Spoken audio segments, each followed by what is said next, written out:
Kembali lagi di channel Petualangan Catur Blitz, channel yang membahas catur kurang dari 10 menit.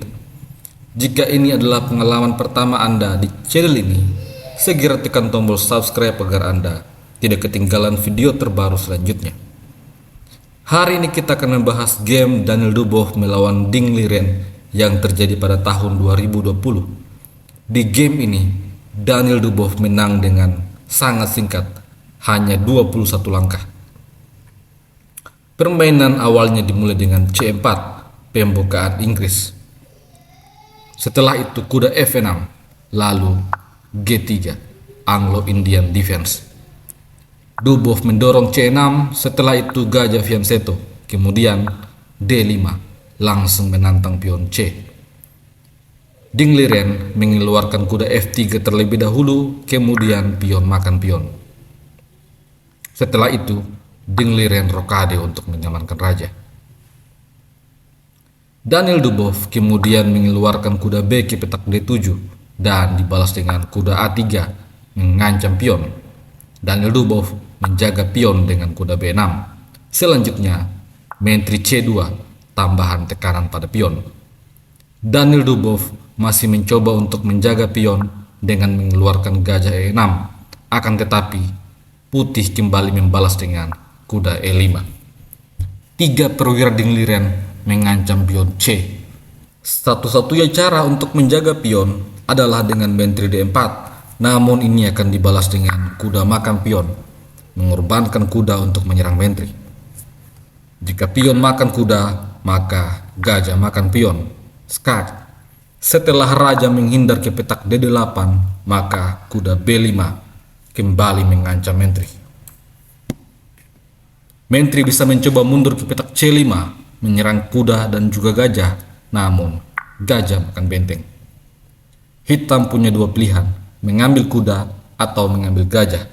Tentu saja mengambil gajah fianchetto adalah langkah terbaik, namun setelah itu A4, putih sedikit lebih unggul. Meskipun kalah perwira, putih masih punya dua benteng. Oleh karena itu, pada game sesungguhnya Daniel Dubow melepaskan pion C. Dia memilih untuk mendorong pion H, memulai serangan dari sayap raja. Setelah itu, kuda A makan pion, kuda makan kuda, kemudian kuda makan kuda, dan selanjutnya Dubow mendorong H4, langsung membongkar pertahanan raja Ding Liren. Ding Liren merespon hal ini dengan membawa kudanya ke petak E5. Setelah itu, pion makan pion dan pion H makan pion. Setelah itu, menteri ke petak C8, persiapan untuk mengadu gajah. Ding Liren membawa benteng ke petak D1, membiarkan gajah diadu. Apabila putih menerima tantangan pertukaran gajah, maka menteri makan gajah, ancaman skakmat di langkah selanjutnya. Kalaupun pion F4 didorong, maka menteri makan pion, skak. Setelah raja pindah ke F1, benteng H1, skakmat. Ding Liren tentu saja bukan pecatur kaleng-kaleng. Di posisi ini, dia membawa gajahnya ke petak F3. Langkah Ding Liren sebelumnya yang menempatkan benteng di petak D1 membuat bentengnya juga menjadi aman. Dengan demikian, untuk sementara serangan Daniel Dubow masih menemui kebuntuan. Oleh karena itu, Dubow mulai mengaktifkan G6. Langkah ini persiapan untuk membuat gajah fianchetto. Dibalas dengan B4.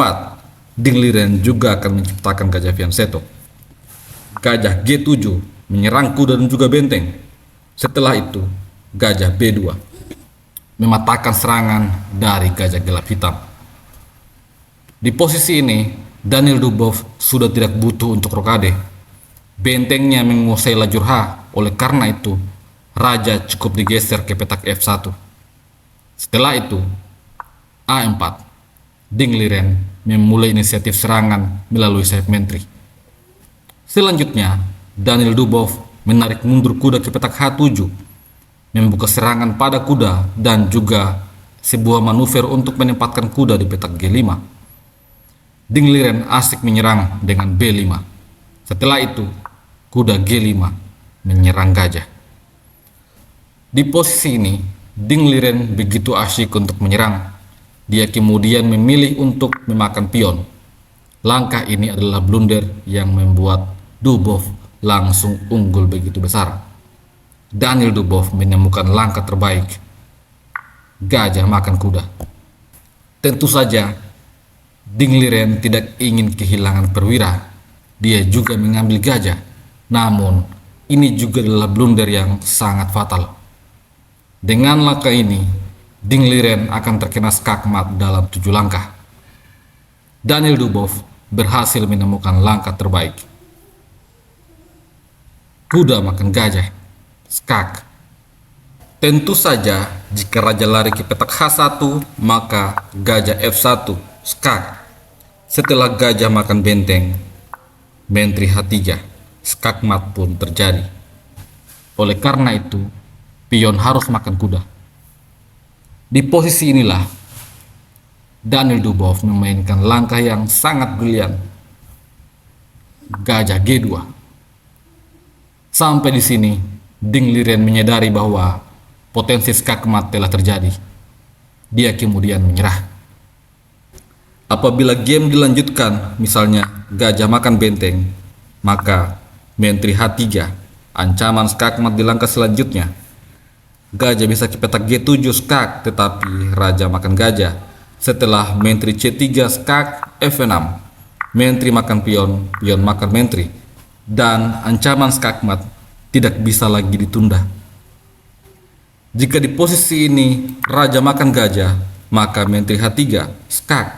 Setelah raja mundur ke petak G1, menteri H1 skakmat terjadi. Atau jika Ding Liren mencoba untuk mendorong F4, maka gajah F3, ancaman skakmat dengan benteng. Kalaupun gajah makan benteng, maka menteri H3. Ancaman skakmat pada 2 tempat berbeda yang tidak akan bisa untuk dihalangi. Jika putih mendorong G4, maka gajah makan pion. Kembali mengancam skakmat. Langkah terbaik adalah gajah G7. Setelah itu, raja ke petak G8, dan jika pun G4 dimainkan, ini akan dibalas dengan gajah makan pion. Kembali posisi yang telah kita lihat sebelumnya, ancaman skakmat tidak akan bisa untuk dihentikan. Game ini menjadi pembelajaran bagi kita semua bahwa ketika kita menyerang, kita juga harus mengingat pertahanan. Jangan sampai terlalu fokus menyerang membuat kita lupa untuk menjaga baris pertahanan. Sampai jumpa lagi pada video selanjutnya. Salam Gens Unasmus.